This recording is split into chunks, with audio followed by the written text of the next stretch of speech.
देता हूं और मैं मेरी भाषण समाप्त करता हूं। धन्यवाद।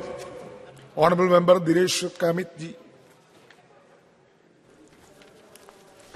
माननीय सभापति महोदय, आपने मुझे चंद्रयान 3 की सफलता पर बोलने का मौका दिया, इसके लिए बहुत बहुत धन्यवाद।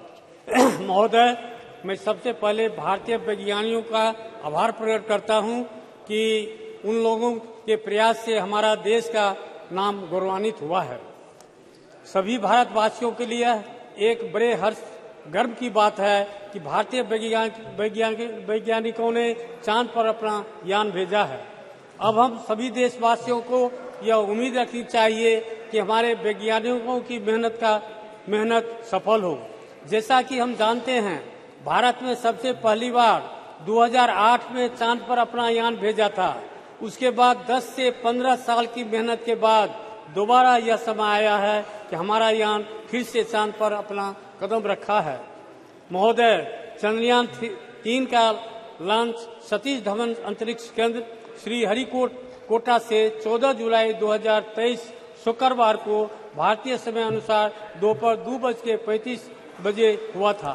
यह यान चंद्रमा के दक्षिण ध्रुव के पास की सतह पर 23 अगस्त 2023 को भारतीय समय अनुसार सायं 6:04 के आसपास सफलतापूर्वक उतर चुका है। इसी के साथ भारत चंद्रमा के दक्षिण ध्रुव पर सफलतापूर्वक अंतरिक्ष यान उतारने वाला पहला और चंद्रमा पर उतरने वाला चौथा देश बन गया है। इसके अलावे भारत एवं भारतीय वैज्ञानिकों के अंतरिक्ष के क्षेत्र में एक नई पहचान प्राप्त हुई है। अब हम सभी देशवासियों को अपने वैज्ञानिकों का समर्थन करना चाहिए। हम सभी को उनके द्वारा किए गए इस कार्य के लिए उनको प्रोत्साहित करना चाहिए। महोदय, चंद्रयान 3 के मिशन का उद्देश्य चंद्रमा की सतह पर सुरक्षित लैंडिंग का प्रदर्शन करना, चंद्रमा पर रोवर के चलने का प्रदर्शन करना और इन सीटू यानी चांद की सतह पर ही वैज्ञानिक प्रयोगों का संचालन करना है। मिशन के उद्देश्यों को प्राप्त करने के लिए लैंडर में कई उन्नत प्रौद्योगिकी मौजूद हैं, जैसे कि लेजर और RF आधारित अल्टीमीटर, वेलोसीमीटर, प्रोपल्शन सिस्टम आदि।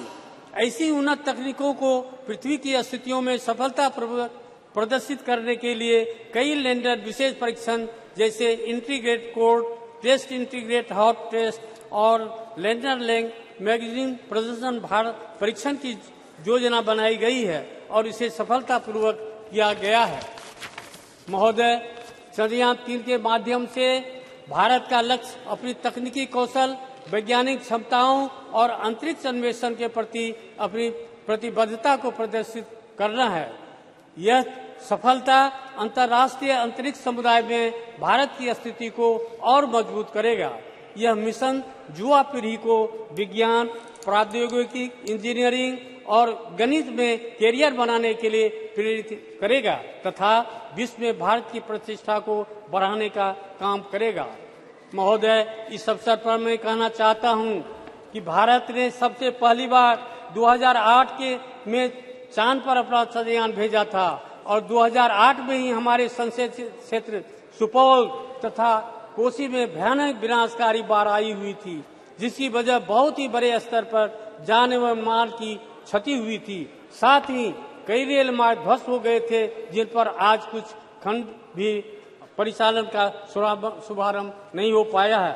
महोदय, सदन के माध्यम से मैं माननीय प्रधानमंत्री, माननीय रेल मंत्री जी से आग्रह करता हूं कि पूर्वी मध्य रेलवे के समस्तीपुर मंडल अंतर्गत ललित ग्राम से फारबिसगंज तक CRS का इंस्पेक्शन 11 जनवरी को हो चुका है, किंतु अभी तक उस खंड पर रेल परिचालन का शुभारंभ नहीं हो रहा है। बस मालिकों द्वारा जनता का शोषण हो रहा है, जबकि कई बार माननीय रेल मंत्री से संपर्क करके उनका ध्यान आकर्षित किया।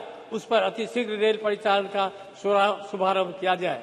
जोगबनी दानापुर तथा जोगबनी सहरसा एक्सप्रेस ट्रेन का शुभारंभ किया जाए, जिसे रेलवे बोर्ड के द्वारा जोगबनी से चलने वाली ट्रेन जिनका नया समय सारणी निर्गत हो चुका है उसे भी हरी झंडी दिखाकर परिचालन शुभारंभ किया जाए। साथ ही राजधानी एक्सप्रेस गाड़ी 12,527 और 12,528 सरायगढ़ या सुपौल तक विस्तार किया जाए, जिससे सुपौल जिला सहित कोसी तथा सीमावर्ती क्षेत्र के सभी जनता को इसका लाभ मिले।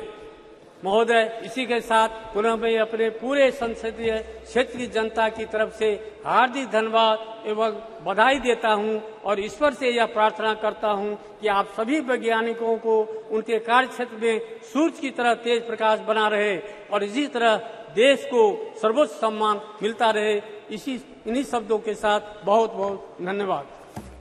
Thank you. धन्यवाद। ऑनरेबल मेंबर श्री अच्युतानंद सामंत जी।